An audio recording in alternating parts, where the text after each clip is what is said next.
Tony. So this is Stephanie. You might have guessed already from the Canvas update that I will be your new teacher for the next 2 weeks for this English class.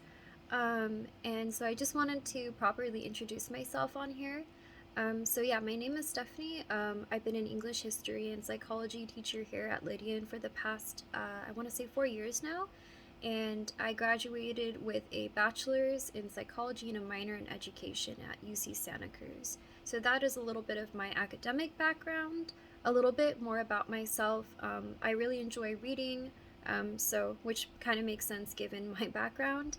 I also really enjoy learning about psychology still, even though I've graduated, and I also have a cat named Cupie, so you might see him in the background sometimes. I also really love art, so this is also probably why I really like reading this story by Oscar Wilde. Darren, I saw that he uploaded a video about the aesthetic movement already, so I'm going to try to not emphasize too much on that since he already did a good job of explaining it to you. I want to explain a little bit more about the background of the author himself, Oscar Wilde. So I'm going to be looking over my notes from time to time just to get a little bit of a refresher on what I wanted to talk about with you. So Oscar Wilde, he obviously lived during the Victorian period, but he was actually not born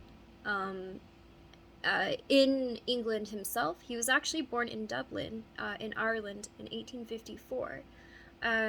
He was a disciple of Walter Pater, who would actually be the theorist of aestheticism. So it makes a lot of sense why anywhere you see information about the aesthetic movement, it's oftentimes synonymous to what Oscar Wilde wrote about. So Oscar Wilde himself, he was considered a very fashionable dandy, which the word dandy will keep reappearing in the story Dorian Gray.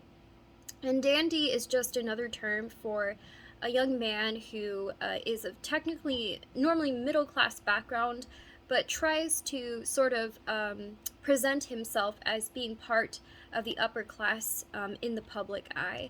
Now, this makes a lot of sense with to the Victorian era, because the Victorians were definitely they definitely emphasized the way that you carried yourself in society.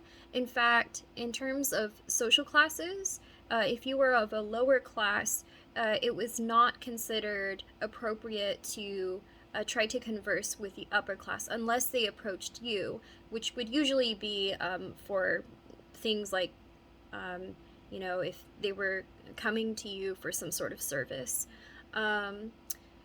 So that's a little bit about what a dandy is. And so he himself was one, and he was actually a very fashionable man, but he definitely dressed in a way that was actually considered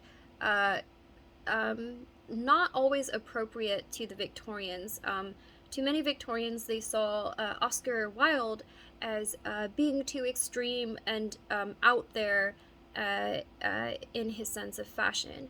But he was pretty unapologetic about it for most of his life, up until he was he was actually convicted of sodomy, because during this time homosexuality was definitely not okay to the Victorians, and so unfortunately that actually ruined his career. And so a lot of that context you will actually see in the first couple of chapters that you've read so far of Dorian Gray. For example, there was a part in chapter 2, I believe, may have been 1 actually towards the end, where the main character the main character of that chapter, who painted